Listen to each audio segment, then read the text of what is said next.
जल ही जीवन है। दोस्तों, वर्तमान समय में देश के अनेक क्षेत्रों में भूजल स्तर में तेजी से हो रही गिरावट, जहां एक भयावह खतरे का संकेत है, वहीं पीने के साफ पानी की कमी के भीषण संकट को चेतावनी भी है। 97% पानी समुद्र के खारे जल के रूप में उपलब्ध है हमारी धरती पर, जबकि जीवनदायी मीठे जल की उपलब्धता केवल 3% ही है। प्रत्येक 22 मार्च को विश्व जल दिवस के रूप में मनाया जाता है। पानी के मामले में हमारा देश विश्व के समृद्ध देशों में शामिल है। इसके बावजूद जल संकट की गंभीरता चिंता का विषय है। ये संकट केवल पानी की कमी तक ही सीमित नहीं है, इसका दुष्प्रभाव प्राकृतिक एवं कृत्रिम जल स्रोतों पर भी दिखाई दे रहा है।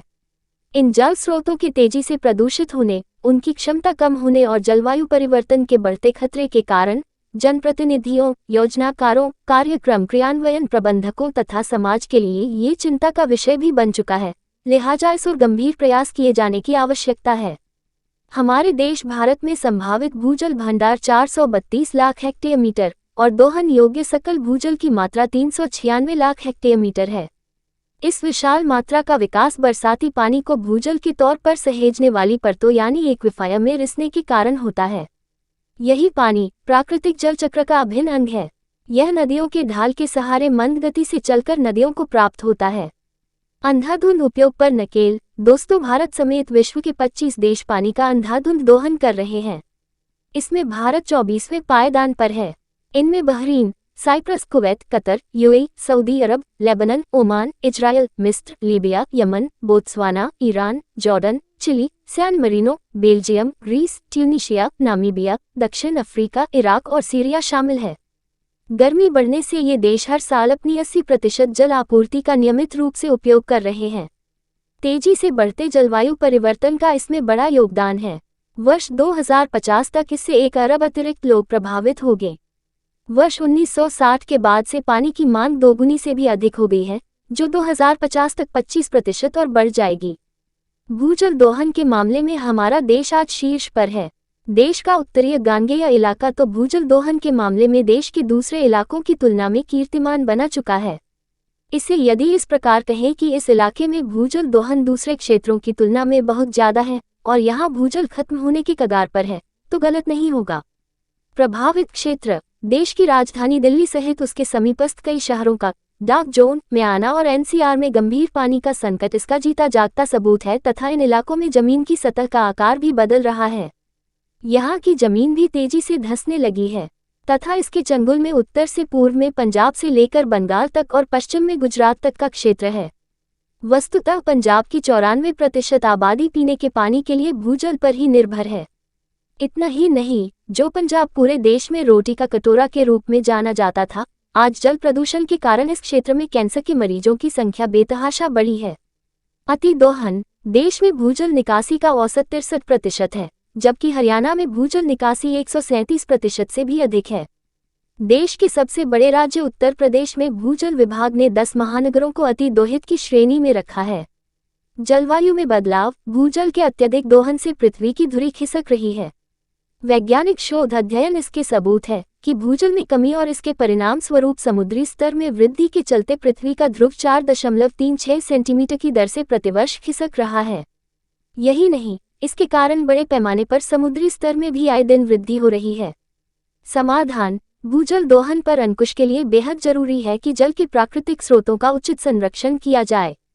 देश के सभी नागरिकों को ये समझना होगा। जल शक्ति मंत्रालय का ये दावा है कि भूजल दोहन में सरकार के प्रयासों का परिणाम है कि उसमें 3% की कमी आई है। यह एक अच्छा संकेत है। जहां तक हर जिले में मोदी सरकार द्वारा 75 अमृत सरोवर के निर्माण का सवाल है, ये योजना सराहनीय है। इसमें वर्षा का जल संचयन और भूजल पुनर्भरण ही वह एकमात्र रास्ता या कुंजी है जो जल संकट के समाधान की राह आसान बना सकती है।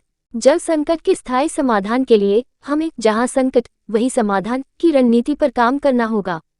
देश में ये कार्य अधिकतर राज्यों में संभव भी है, क्योंकि वर्षा तो हर जगह होती है। जहां पर 200 से 600 मिलीमीटर या उससे अधिक वार्षिक वर्षा होती है, वहां यदि उसके जल को संचित करने के साधन बना लिए जाए तो उस क्षेत्र की आबादी के लिए पानी का इंतजाम किया जा सकता है। हमें जल प्रदूषण को लेकर भी सचेत होना होगा। जल प्रदूषण का एक बड़ा कारण उद्योगों से निकलने वाला अपशिष्ट है। अधिकतर फैक्ट्रियां दूषित जल को शोधित किए बिना उसे नदियों में जाने देती हैं। कुछ उद्योग तो प्रदूषित पानी को बोरिंग करके जमीन के अंदर डाल देते हैं, जो भूजल को दूषित करता है। उद्योगों को इसके लिए बाध्य किया जाना चाहिए कि वे अपने यहाँ उपयोग में लाए गए पानी को शोधित करके उसे पुनः उपयोग में लाएं। शहरों से निकलने वाले कुल घरेलू जल का मात्र 10 से 20% ही शोधित हो पाता है। शेष गैर शोधित घरेलू बहिस्त्राव अंत में नदियों में ही चला जाता है। इसी कारण हमारी नदियां भयंकर प्रदूषण से ग्रस्त हैं। इसे रोकने के लिए नगर निकायों को ऐसी व्यवस्था बनानी होगी जिससे सीवेज शोधन के बाद निकलने वाले पानी को कृषि कार्यों या फिर उद्योगों में उपयोग किया जा सके। ये भी समय की मांग है कि कृषि में भूजल के उपयोग को कम करने के उपाय किए जाएं। इसके लिए फसलों की सिंचाई का तरीका बदलने के साथ किसानों को कम पानी वाली फसलों को अपनाना होगा। जैसे धान उत्पादन करने में काफी अधिक पानी खर्च होता है, धान के विकल्प के तौर पर दालें उगाना बेहतर है जिनमें कम पानी खर्च होता है। किसानों को धीरे धीरे अपनी कृषि को रसायन मुक्त करने की दिशा में भी कदम बढ़ाना चाहिए। इससे भी पानी की बचत होगी। जल संकट के स्थायी समाधान के लिए हमें अपनी पुरातन पद्धतियों की ओर लौटना होगा और इसी क्रम में जल संरक्षण के तौर तरीकों को पुनर्जीवित करना होगा। देश में सभी जल पुनर्भरण स्रोतों को पुनर्जीवित करने का एक कार्यक्रम बनाकर उसे समाज की सहयोग से लागू करना चाहिए। छोटे एवं बड़े शहरों में वर्षा जल संरक्षण संचयन को जमीन पर उतारने के लिए युद्ध स्तर पर कार्य करने की जरूरत है। वर्षा जल के भूजल में पहुंचने से उसका स्तर तो बढ़ेगा ही, उसके प्रदूषण में भी कमी आएगी। भारत को जल संकट से बचाने के लिए ये भी आवश्यक है कि प्रत्येक नागरिक सहयोग करे। ये सभी का फर्ज है कि जल संरक्षण की दिशा में अपने स्तर पर कुछ न कुछ प्रयास करें। भारत ने अपना वाटर विजन 2047 प्रस्तुत किया है।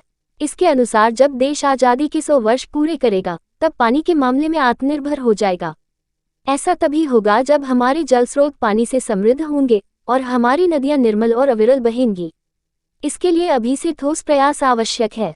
वास्तव में देश को एक सकारात्मक जल आंदोलन की आवश्यकता है। इसी की कड़ी में जल जीवन मिशन भारत सरकार द्वारा चलाया गया है। जल शक्ति मंत्रालय के द्वारा 2024 लास्ट तक ग्रामीण भारत के सभी घरों में व्यक्तिगत घरेलू नल कनेक्शन के माध्यम से जल पहुंचाया जाना है। हमारे पास बहुत ज्यादा समय नहीं है, अब चेतने का वक्त है। अगर इस समय पानी को बचाने के लिए कुछ करने से चूक गए तो देर हो जाएगी। इस तरह के इन्फॉर्मेटिव और मोटिवेशनल वीडियो के लिए हमारे चैनल इंडियन एंटरप्रेन्योर को सब्सक्राइब जरूर करें और बेल आइकॉन को भी क्लिक करें जिससे आपको नई वीडियो का नोटिफिकेशन मिलता रहे। कमेंट बॉक्स में अपनी राय जरूर दें।